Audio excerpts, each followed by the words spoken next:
qu'est-ce qu'il a foutu ce bon Dieu?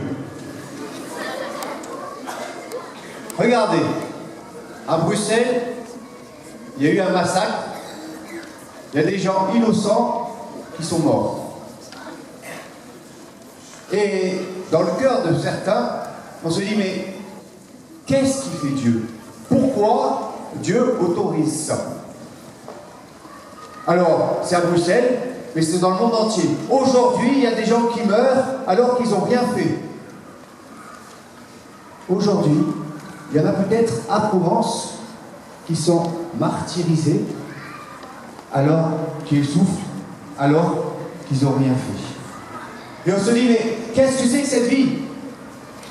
Qu'est-ce que fait Dieu pour que ces choses se passent comme ça? Et on se révolte un peu.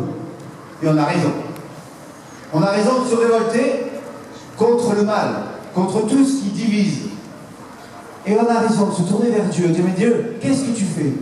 Dis-nous, montre-nous quel c'est ce chemin. Et ce matin, nous avons une révélation extraordinaire. On se dirait, ça serait bien si Dieu venait avec une boule de feu pour punir tous ceux qui font du mal.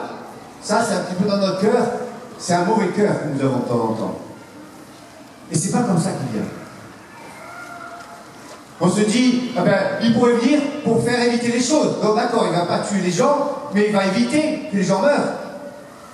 Eh ben non. Mais qu'est-ce que fait Dieu? Mais ce matin,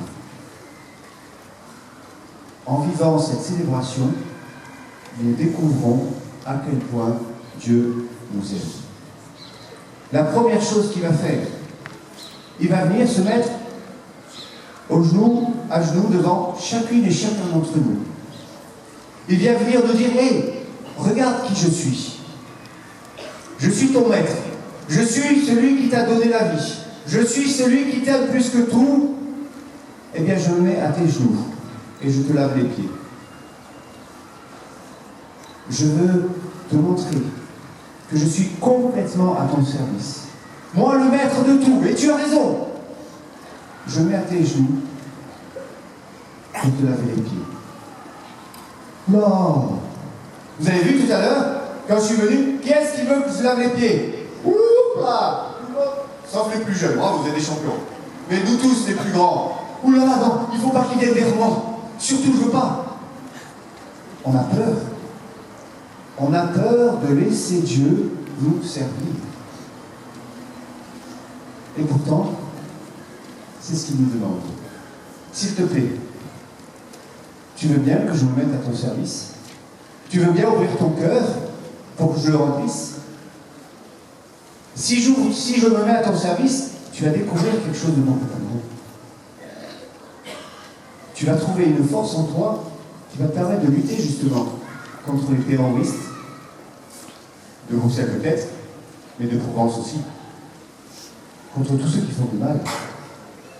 Tu auras plus envie de te venger, de punir ou je ne sais trop quoi, mais tu vas pouvoir les accueillir d'une autre manière. Donc la première chose, le Seigneur vient se mettre à notre service. Mais là, on se dit encore, oh là là, c'est difficile.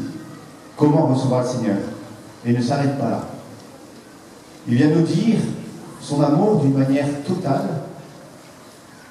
C'est ce que nous allons vivre dans 2 minutes. Il va prendre du pain, il va prendre du vin, et il va dire, voilà, ça c'est mon corps, je te le donne. Est-ce que vous avez déjà réfléchi un petit peu à cet acte que Dieu fait? Dieu se donne à manger. Quand je mange quelque chose, l'aliment que je mange, il vient en moi, mais presque je ne le vois plus. Quand vous allez manger le corps de Christ, le Christ va venir en vous, va se donner complètement, radicalement. D'une certaine manière, il va mourir. Et en mourant, il va vous donner sa propre vie.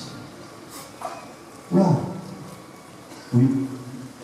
Quand je communie, quand je reçois le corps de Christ, il se donne complètement à moi. Mais si Dieu se donne complètement à moi, je vais pouvoir être complètement à lui. Et mon cœur va complètement changer. D'un cœur qui a envie de se venger, qui a envie de punir, qui a envie de faire du mal quand on nous fait du mal, je vais avoir un cœur capable d'être miséricordieux. Ça, je pense que ce mot, vous l'entendez depuis le début de l'année. Je vais être capable de faire attention aux autres, de mettre au service des autres, de les aimer et de pardonner. Là, ça y est, Dieu nous révèle un chemin extraordinaire. Il ne s'agit pas de se venger, de mépriser, d'essayer d'être le plus fort. Il suffit simplement d'être au service et d'aimer par-dessus tout. C'est le seul et unique chemin que nous avons pour pouvoir être heureux. Dieu nous montre ce chemin et il donne la force, le moyen de le vivre, de l'accueillir en communion à son corps et à son sang. Voilà. Bien, je vous propose de prendre un petit temps de silence maintenant et de dire, Seigneur, je crois que tu viens à ma rencontre. Je crois que tu veux te mettre à mon service pour que je puisse me mettre au service des autres. Et je crois que tu me donnes ton corps pour que je puisse vivre par toi, en toi et avec toi. Et avec toi, eh bien, la vie va devenir beaucoup plus lumineuse et beaucoup plus belle. Seigneur, aide-moi à t'accueillir. Amen.